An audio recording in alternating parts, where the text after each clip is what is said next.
আজকে আমি তোমাদেরকে ক্লাস 11 এর প্রথম ইতিহাসের বিষয়টা সম্পর্কে পড়াবো। অর্থাৎ ইতিহাস কি? আমরা কেন ইতিহাস থেকে আমাদের আসলে ইতিহাস শব্দটি কোথা থেকে প্রথম পাওয়া যায়? এই বিষয় সম্পর্কে আমরা প্রথমত একটু আইডিয়া নিয়ে নেব। ক্লাস 11 এর ইতিহাস, তোমরা যারা এই ক্লাস 11 এ ওঠার পর ইতিহাস নেবে, তারা অবশ্যই ক্লাসগুলো ভালো করে লক্ষ্য করবে। দেখবে ইতিহাসের প্রতি তোমাদের কিন্তু ভয় ভীতি সব দূর হয়ে যাবে। প্রথমত আমরা দেখি যে বাংলা ভাষায় ইতিহাস শব্দটি এসেছে সংস্কৃত ইতি হ আস শব্দ থেকে। এই ইতি হ আস যার অর্থ কি? ঐতিহ্য। ঐতিহ্য মানে হলো পরম্পরাগত প্রথা বা কথা, অথবা অতীতে ঠিক যেমনটি ঘটেছিল ঠিক তেমনটি।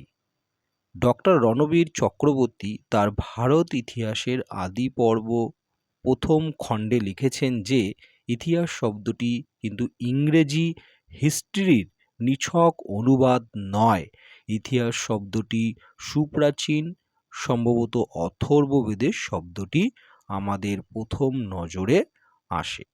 তাহলে আমরা বুঝতে পারলাম যে ইতিহাস মানেই কিন্তু ঐতিহ্য, যার অর্থ হলো পরম্পরাগত প্রথা বা কথা।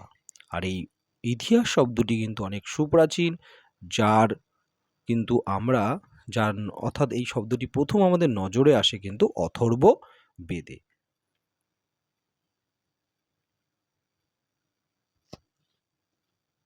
এবার আমরা আসব দ্বিতীয়, যে ইতিহাসকে, মানব সভ্যতার ইতিহাসকে আমরা কটি ভাগে ভাগ করতে পারি। মানব সভ্যতার ইতিহাসকে দেখো তিনটি ভাগে ভাগ করা হয়েছে। কি কি? প্রাচীন যুগ, মধ্যযুগ ও আধুনিক যুগ। আমরা প্রাচীন যুগ, মধ্যযুগ ও আধুনিক যুগের উপর ক্লাস 6, 7, 8 এবং 10-এ কিন্তু পড়ে এসেছি। তাই আমাদের প্রাচীন যুগ, মধ্যযুগ ও আধুনিক যুগ সম্পর্কে কিন্তু একটা আমাদের ধারণা তোমাদের মধ্যে আছে। তাই এই যুগগুলো, এই মানব সভ্যতার যে ইতিহাস, এটা কিন্তু এই তিনটে যুগেই ভাগ করা হচ্ছে। তাহলে প্রথম সভ্যতার একদম প্রথম দিকে মানুষ কিন্তু কি করত? পাথরের হাতিয়ার ব্যবহার করত। তারপর তারা ধাতুর ব্যবহার শেখে। এই ধাতুর মধ্যে তামা, ব্রোঞ্জ ও লোহার হাতিয়ারের ব্যবহার শুরু হয় ধীরে ধীরে। অর্থাৎ তামার ব্যবহার আসে, তারপর ব্রোঞ্জ, তারপরে লোহার ব্যবহার। এইভাবে কিন্তু মানুষের জীবনের যে একটা উন্নতি, সেটার কিন্তু সূচনা হয়।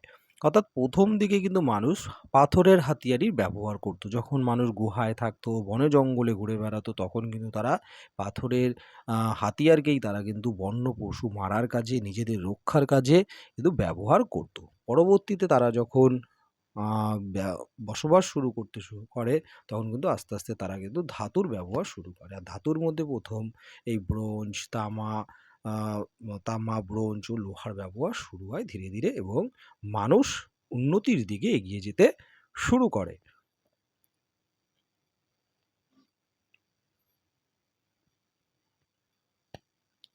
এবার আসবো, আমরা প্রথমে দেখলাম যে মানব সভ্যতার ইতিহাসকে তিনটে যুগে ভাগ করা হচ্ছে।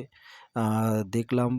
এবার আমরা প্রাচীন যুগকে, তার মধ্যেই প্রাচীন যুগ ছিল, সেই প্রাচীন যুগকে কয় ভাগে ভাগ করা হচ্ছে। তাহলে কি দেখব? যে প্রাচীন যুগকে কিন্তু তিনটি ভাগে ভাগ করা হচ্ছে।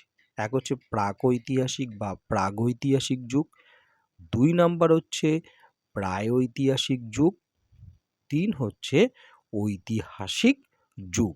তাহলে বোঝা গেল প্রাকৈতিহাসিক যুগ বা প্রাগৈতিহাসিক যুগ, 2 নাম্বার হচ্ছে প্রায়ৈতিহাসিক যুগ, আর 3 হচ্ছে ঐতিহাসিক যুগ। এবার চলে আসি আমরা যে প্রাকৈতিহাসিক যুগ কাকে বলে। দেখো, প্রাকৈতিহাসিক যুগ সেই যুগ যে সময় ইতিহাস রচনার জন্য কোনো লিখিত বিবরণ ছিল না। অর্থাৎ যে পর্বে মানুষ লিপি বা অক্ষরের ব্যবহার জানতো না, সেই সময়কেই বলা হচ্ছে প্রাক ঐতিহাসিক যুগ বা প্রাগৈতিহাসিক যুগ। তাহলে আমরা কোন সময়কে প্রাক ঐতিহাসিক বা প্রাগৈতিহাসিক যুগ বলবো?